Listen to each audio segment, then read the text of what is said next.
사람은 저마다 일상이 있지요. 이 먹는 것과 잠자는 것을 제외하고 그 일상에는 각기 중심된 활동들이 있습니다. 가령 학생은 공부하는 일일 것이고요. 직업인은 자신이 하는 직업 활동일 것입니다. 이 은퇴하신 분들은 말씀을 묵상하고 전도하는 일이 주된 활동을 이룰 것입니다. 물론 신자의 경우를 일컫습니다. 우리 주님께도 일상이 있으셨습니다. 일정한 패턴의 활동이 있으셨어요. 매일 중심에 두고 행한 활동이 관찰되어집니다. 바로 이 점을 오늘 주제로 우리가 함께 보게 되십니다. 그리하여 38절 말씀을 따라서 나는 이 일을 하러 왔다고 우리 주님은 말씀하시는데 바로 이 점을 함께 보시겠습니다. 여러분, 지난 시간 우리는 주님이 가지신 권세와 권위를 함께 보았습니다. 주님의 말씀에는 권위가 있었습니다. 귀신들도 명하니까 그대로 복종하는 이 주님께는 강력한 권세가 있으셨습니다. 사람들은 당황하고 놀랄 따름이었습니다. 그리고 주님께 부름받은 제자들도 주님이 누구신가를 차차 배워가고 있는 중이었습니다. 그런데 주님의 정체에 관해서 정확한 지식을 이미 가지고 있는 존재들이 있었으니 다름 아닌 귀신들이었습니다. 이들 타락한 영적 존재들은 주님이 오시자 대번에 알아봅니다. 그래서 이들은 매우 무서워했고요. 결국 주님 명령의 곧장 주님 앞에서 달아납니다. 오늘 우리는 35절 이하 45절까지를 본문으로 가지고 있습니다. 마가복음 1장이 끝이 나기에 마가복음 1장 전체를 대략적으로 정리하는 시간도 되겠습니다. 오늘 본문을 보심에 있어서 주목되는 특징이 하나 있는데요. 그것은 지난 시간 그 앞에 단락과 정확히 평행을 이루고 있는 점입니다. 지난 시간 본문 21절 이하 34절의 내용과 오늘 내용이요 서로 비교가 됩니다. 지난 본문 21절 이하 내용을 보시면 주님은 회당에 가셔서 가르치기를 시작하셨습니다. 그리고 귀신을 쫓아내시지요. 그리고 베드로의 장모의 병을 고치십니다. 말씀, 축기, 치유. 그렇게 예수님의 하루 일과가 마무리가 됩니다. 여러분, 그렇게 마무리가 된다라고 보는 이유가 두 가지 있는데요. 첫째로 31절 말씀. 시몬의 장모는 예수님을 수종 들었습니다. 이것은 13절에 천사들이 와서 예수님을 수종 들었습니다 하는 이 구절과 병행을 이루고 있습니다. 즉 사단의 시험을 이겨내신 사건이 그렇게 마무리가 되었죠. 그리고 예수님의 하루 일과가 그렇게 마무리가 됩니다. 두 번째 이유는요, 앞 단락 32절을 보시면 그날 저녁 해가 지자. 사실 예수님은 더 바삐 움직이셔야만 했거든요. 온 마을 사람들이 예수님을 찾아왔습니다. 모든 병든 사람, 모든 귀신 들린 사람들을 데리고 왔기 때문입니다. 그리고 주님은 이들 모두를 치유하시고 축귀 귀신들을 내쫓으셨습니다. 밤까지도 계속된 주님 사역이었는데 제가 아까 전에 그날 일과가 그런 식으로 맞춰졌습니다라고 말씀드린 이유는 당시 시간관념 때문인데요. 32절 말씀에 그날 저녁 해가 지자. 그날 저녁 해가 지면 그날은 안식일이었거든요. 안식일이 끝이 났음을 의미하기 때문에 그렇습니다. 이렇듯 일상에서 예수님이 하신 주된 활동이란 말씀을 선포하시고 전도, 귀신을 쫓아내시고 죽기, 질병 든 자를 고치시고 치유이셨습니다. 한편 지난 시간 본문에 주님이 회당에서 나오신 다음 사람들의 반응이 기록이 되었는데요. 뭔가로 한 대 맞은 듯 매우 충격적인 놀라움을 가지고 사람들은 자기들끼리 서로 물었습니다. 이것은 권위 있는 새로운 교훈이다. 이처럼 주님은 말씀을 전하시고 치유하시고 축귀하셨습니다. 이제 오늘 본문입니다. 오늘 본문에서 주님은 맨 먼저 말씀을 전하시고 귀신들을 내쫓으셨습니다. 질병을 치유하십니다. 치유에 관해서 지난 시간에는 그 단적인 예로 베드로의 장모의 열병을 고치신 사건이 소개되었고, 오늘은 39절 이하 눈등병 환자를 고치신 게 소개되었습니다. 그 사람이 예수님께 와서 무릎을 꿇고 간청을 하였습니다. 선생님께서 원하시면 저를 깨끗하게 하실 수 있습니다. 주님이 말씀하십니다. 내가 원하니 깨끗해져라. 그러자 곧바로 문둥병이 떠나갔습니다. 여전히 병행인데요. 지난 시간 본문에서 귀신들을 쫓아냈을 때 주님은 귀신들에게 아무 말도 못하게 하셨습니다. 그들은 예수님이 누구신지 분명히 알고 있습니다. 오늘 본문에서 주님은 이 병에서 나음받은 사람에게 단단한 경고와 주의를 주시죠. 아무에게도 이 일을 말하지 말라. 그런데 45절, 이 사람은 이 사실을 주저하지 않고 말하여 소문을 냅니다. 예수님에 대한 소문이 지난 본문 28절 갈릴리 모든 곳으로 빠르게 퍼져갔습니다. 오늘 45절 예수님께서는 마을에 들어가실 수 없을 정도로 소문이 나십니다. 이렇듯 예수님의 하루 주된 활동이 확인되어집니다. 그것은 말씀을 전하시고 축비하시고 질병을 치유하시는 일입니다.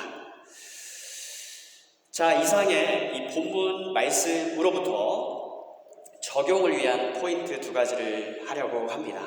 첫째는요, 전도입니다. 오늘 본문은 예수님이 세상에 오셔서 하시는 일을 분명히 증거해 줍니다. 여러분, 예수님이 세상에 오신 이유가 무엇인가요? 맞습니다. 우리 죄를 대신 짊어지기 위해 오셨습니다. 첫사람 아담 안에서 멸망의 처지에 있는 우리를 구하시려고 오신 게 맞습니다. 하나님의 말씀은 철회되지 않기에 내 명을 어기는 날에는 반드시 죽으리라. 첫사람 아담에게 하나님이 하신 말씀이죠. 또 죄의 삭은 사망입니다. 하나님의 법은 없어지지 않습니다. 가리워지지 않습니다. 그래서 주님이 오셨고 우리가 멸망당해야 하는 그 자리에 그대로 주님이 처하셨습니다. 십자가에서 하나님의 죄에 대한 진노를 몸소받아 주님은 돌아가셨습니다. 그런데 이 점도 함께 보기 원합니다. 세례자 요한으로부터 세례를 받으신 후 메시아로서의 공적인 사역이 시작이 되지 않습니까? 주님이 곧장 형벌 장소로 십자가로 가지 않으신 점이 주목됩니다. 주님의 3년간의 공적 생애를 보셔야 합니다. 그리고 그것은 매일의 일상으로 구성되어 있죠. 그리고 우리는 바로 이 점을 이 아침에 함께 보고 있습니다. 38절입니다. 내가 바로 그것을 위해서 왔다 하고 주님은 말씀하셨습니다. 바로 그것이 무엇입니까? 상반절에 근처 다른 마을로 가서 뭐 하셔요? 거기서도 내가 전도할 것이다. 38절을 세 번역으로 읽어드립니다. 거기에서도 내가 말씀을 선포해야 하겠다. 나는 이 일을 하러 왔다. 이 일이란 말씀을 선포하는 일입니다. 말씀을 전하는 일, 가르치는 일입니다. 마가복음 1장 14절 15절 말씀입니다. 예수님께서는 갈릴리로 가셔서 하나님의 복음을 전하셨습니다. 15절 때가 되었습니다. 새 시대가 열렸습니다. 또 새 기회이기도 합니다. 하나님 나라가 가까이 왔다. 회개하고 복음을 믿어라. 주님은 말씀하셨습니다. 그래서 말씀을 전하는 일, 말씀을 선포하는 일이고요. 영어로는 preaching이고 두 글자로는 전도입니다. 말씀, 귀신, 질병. 39절 예수님께서는 갈릴리 모든 곳을 다니셨습니다. 그리고 맨 먼저 회당으로 가셨습니다.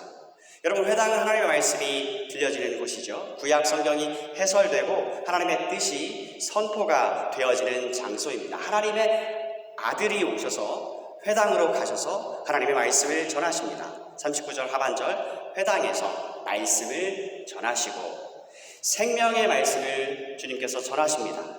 그러니 죽음의 권세는 떠나가고요.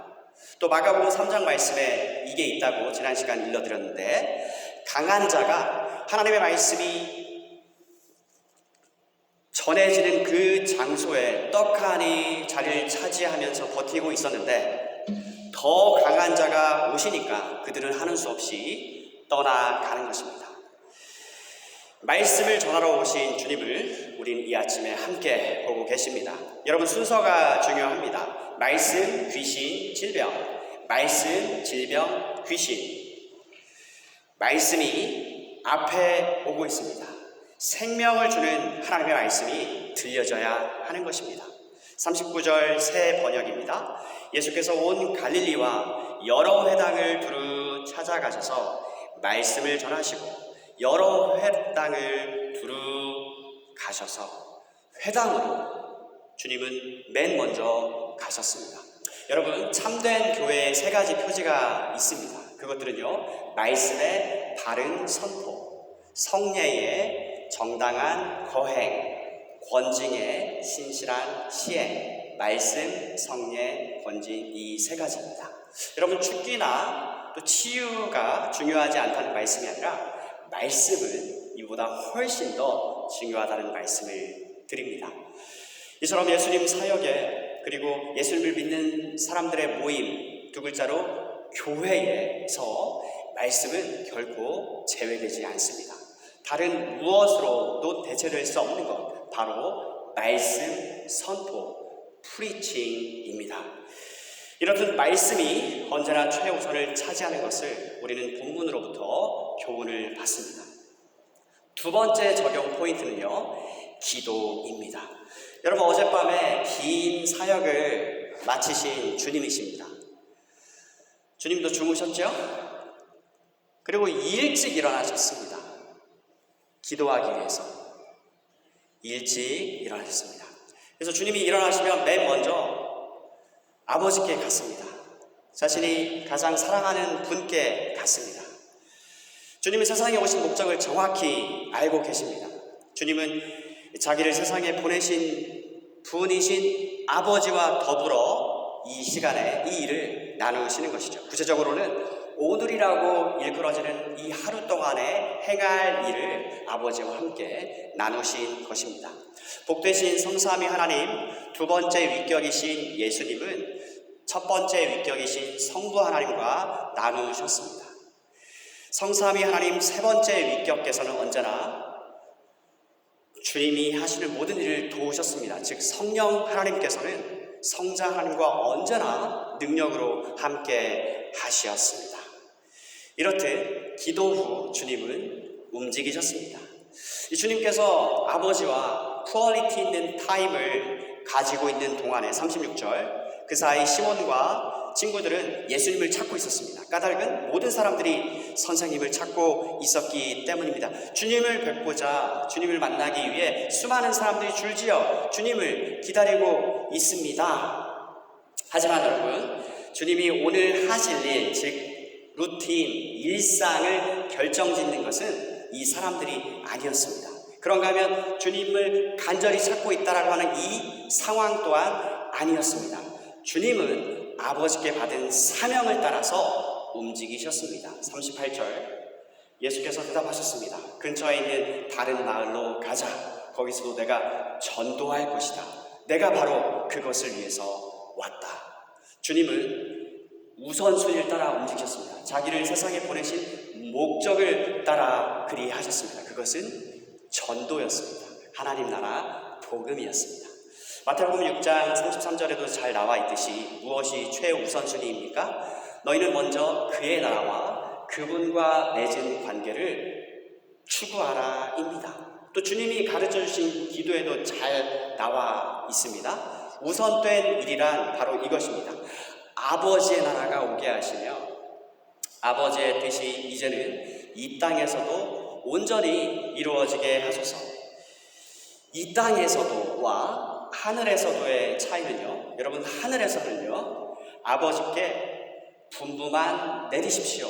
그 입김만 바라여도 그대로 행할 태세를 갖추고 있는 그 순종의 마음, 간절한 마음, 그 일체 일제히 그 채비를 갖추고 있는 존재들로만 구성되어 있습니다. 그래서 하나님의 뜻은 하늘에서는 이미 이루어졌습니다. 다음 차례는 바로 이 땅입니다. 우리가 살고 있는 이 지구요. 그러려면 이 세상 위에 거하는 사람들에게 아버지 나라에 관한 복음이 전파되어야 합니다. 그 나라가 존재하고 있다는 것이 사람들 귀에 들려져야 합니다. 이를 위해서 우린 전해야 합니다. 가르쳐야 합니다. 전도. 사랑하는 여러분, 이렇듯 주님은 아버지 나라 복음, 즉 말씀을 전하고 가르치는 일을 최우선적으로 하였습니다. 우리도 마찬가지입니다. 최우선순위, 하나님 나라 복음, 말씀 전하는 일입니다. 여러분, 주님의 제자된 우리도 이렇게 되지 않습니까? 우리의 기도의 경험들을 한번 떠올려 보실 때 말입니다. 기도를 하러 갔다가 기도가 되어지는 경험들을 하시죠. 우리는 우리의 당장에 처해 있는 그 형편과 상황과 사정을 가지고 기도의 자리에 나왔어요. 그런데 기도를 하는데 어느새 나는 내가 가지고 온 그 간구 제목으로 기도를 하지 않고 하나님의 뜻이 이루어지기를, 하나님의 나라를 위한 기도를, 하나님 나라 복음 증진을 위해서 기도하고 있는 우리 자신을 발견케 되더라는 말씀입니다. 눈에는 눈물이, 목은 메이고 가슴이 사무칩니다. 주님의 소원이 이루어지기를, 이 한 가지를, 오로지 이것만을 위해서 기도하는 우리 모습을 보게 되더라 하는 것이죠. 그래서 기도는 하나님의 뜻을 바꾸기 위해서 드리는 게 아니라 나의 뜻이 바뀌어지는 것이다. 나의 뜻이 하나님의 뜻에 맞추어지는 것이다 하였는데, 이는 참 말입니다. 여러분, 우리 주님의 겟세마네 동산에서의 그 기도의 전투를 기억하십니다. 이 성부, 성자, 성령 하나님께서 구속을 위한 협약을 하셨습니다. 세상을 창조하기 전에요. 그렇기 때문에 구속 사역을 이루기에 오신, 이 막중한 사명을 감당하기 위해 오신 우리 주님이셨지만, 주님께도 이 일이 여간 막중하고 무겁고 정말 힘든 잔이 아닐 수 없었습니다. 주님은 고통 중에 씨름하며 기도하셨습니다. 그리고 아닙니다, 아버지. 제 원대로 마시고 아버지의 뜻대로 이루어진다. 주님 제자인 우리도 오늘 기도합니다. 어떻게 해요? 하늘에서는 이미 이루어진 아버지의 뜻이 이제는 이 땅에서도 이루어지게 하소서 하고 말입니다. 그리고 이 한 가지를 위해서 겨냥해 놓고 살겠습니다 말입니다. 이처럼 전도를 위한 기도와 기도를 통한 전도는 맞물려 있습니다. 오늘 첫 절과 끝 절을 읽어 드리려고 합니다. 주님 뵙겠다고 문자 그대로 온 마을이 들썩했습니다. 그런 전날을 보내신 주님이지만 어둠이 채 가시지 않은 아침에 주님은 일어나시고 조용한 곳으로 가셔서 기도하셨습니다. 여러분, 조용한 곳이 있으셔야 하겠습니다. 그리고 오늘 마지막 절 45절, 이제는 그분을 몰라볼 사람이 없을 정도로, 그래서 마을에 드러내고 들어갈 수 없는 정도로 소문이 났습니다. 그러나 그럼에도 주님은 사람이 없는 곳에 여전히 머무셨습니다. 자신을 사람에게 맡기시는 법이 없으셨어요. 대신에 주님의 마음을 온전히 이해하고 계시는 분은 온 세상 단 한 분뿐이신데 아버지이십니다. 주님을 사랑하고 주님도 사랑하시는 하늘에 계시는 이 아버지께로 주님은 늘 먼저 가신 것입니다. 여러분, 제자들은 곁에서 이런 주님을 보면서 배워가고 있습니다. 선생님, 사람들이 모두 선생님을 찾아 난리가 아닙니다. 그런데 주님은 재차 답하시기를 근처에 있는 다른 마을로 갈 것이다. 거기 가서도 나는 전해야 한다. 내가 그 일하러 왔기에. 그리고 주님이 떠나가신 뒤에 제자들은 이제는 자신들이 그렇게 살았습니다. 사도행전 몇 구절을 읽어드립니다. 사도행전 3장에 오후 3시 기도 시간이 되어 베드로와 요한이 성전으로 올라갈새 정규적으로 기도했습니다. 사도행전 5장 42절, 그들은 날마다 성전에 있든지 집에 있든지 예수가 바로 그 그리스도라고 가르치기와 전도하기를 그치지 않았습니다. 전도하였습니다. 말씀을 전함. 사도행전 6절에 6장에 우리는 오로지 기도하는 일과 말씀 사역에 힘쓰겠다. 12사도들이 한 말씀입니다. 제자들은 기도와 말씀, 말씀과 기도라고 하는 이 중요한 우선순위를 놓지 않았습니다. 주님이 그러하셨듯이 이들도 사수했습니다. 초대 예루살렘 교회 신자들 또한 그러했습니다. 사도행전 2장 42절에 그들이 사도의 가르침을 받아서 서로 교제하고 떡을 떼며 오로지 기도하기를 힘쓰니라. 하나 된 마음으로 기도했습니다. 이 시대 주님 제자인 우리도 이와 같기를 원합니다. 여러분, 말씀을 정리합니다. 이렇듯 주님은 이 한 가지를 위해서 오셨습니다. 주님은 말씀을 전하셨습니다. 전도, 복음 전도가 최중심 사역입니다. 주님은 아버지께 기도하셨습니다. 성령께서는 주님의 기도를 도우셨고요. 우리도 마찬가지입니다. 아버지께 무시로 성령 안에서 기도해야겠습니다. 오늘 말씀을 들으신 사랑하시는 여러분, 아버지의 나라가 이제는 이 땅에서도 이루어지는 그날까지 우리 모두 하나님 나라 복음을 위해 살기를 원합니다. 이 복음송 가사처럼 오늘은 이곳 또 내일은 저곳에서 주 복음 전하기를 원합니다. 여러분, 아무리 일상이 바쁘시더라도 또 여러 일들로 또 여러 사람들로 그렇게 겨를이 없으시더라도 그러나 주님과 1대1로 보내는 시간을 우선된 일로 여기시는 참된 복이 우리 모두에게 있으시기를 간절히 축복합니다. 나를 가장 잘 아시고 나를 세상에 보내셔서 이 인생에서 살도록 하게 해주신 나의 하늘 아버지와 우리 주님, 내 주 되신 주님을 사랑하는 마음으로 보내는 이 시간에 영순위를 꼭 두시기를 바랍니다. 하루를 살더라도 하나님 나라를 위해서, 그분 복음을 위해서 그렇게 살기 원하고요. 제자의 삶, 주님 제자로 살기를 원합니다. 주님의 이름으로 축복합니다. 말씀을 마칩니다.